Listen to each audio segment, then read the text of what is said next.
நெகேமியா 5வது அதிகாரம் 14வது வசனம் சொல்கிறபடி நெகேமியா சொல்கிறான், நான் யூதா தேசத்திலே அதிபதியாக இருக்கும்படி ராஜாவாகிய அர்தசஷ்டா எனக்கு கற்பித்த நாளாகிய அவருடைய 20ஆம் வருஷம் தொடங்கி.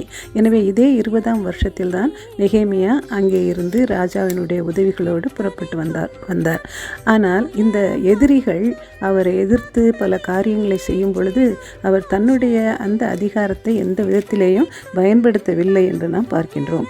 அதோடு கூட நெகேமியா 2:9 நம்ம பார்க்கின்றோம், ராஜா நெகேமியாவோடு கூட இராணுவ சேர்வைக்காரரையும் குதிரை வீரரையும் அனுப்பியிருந்தார். எனவே அவரோடு கூட ஒரு குதிரைப்படை இராணுவ படையும் வந்திருந்தது.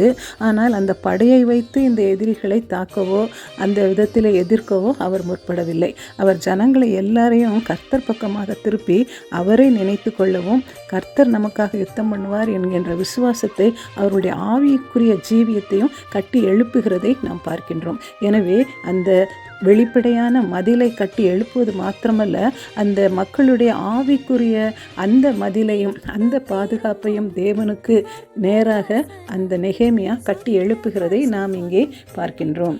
அதோடு கூட நெகேமியா 5வது அதிகாரத்தில் மீண்டும் ஒரு பிரச்சனை ஆரம்பிக்கின்றது.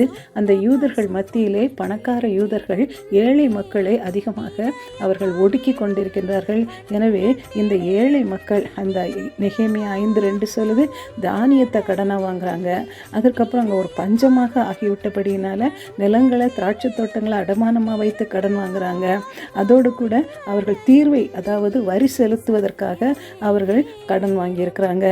அதோடு கூட தங்கள் பிள்ளைகளை கூட அடிமைகளாக வைத்து அவர்களை அடைமானமாக வைத்து அவர்கள் கடன் வாங்கி இவ்விதமான ஒரு கடினமான நெருக்கத்தில் அந்த ஏழை யூதர்கள் தள்ளப்பட்டிருக்கிறாங்க. இதைத்தான் இங்கே மீண்டுமாக சாத்தான் எப்படி அந்த ஜனங்களை பிரிக்கும்படியான காரியங்களை அவன் செய்து கொண்டிருக்கிறான் என்று இங்கே நாம் பார்க்கின்றோம்.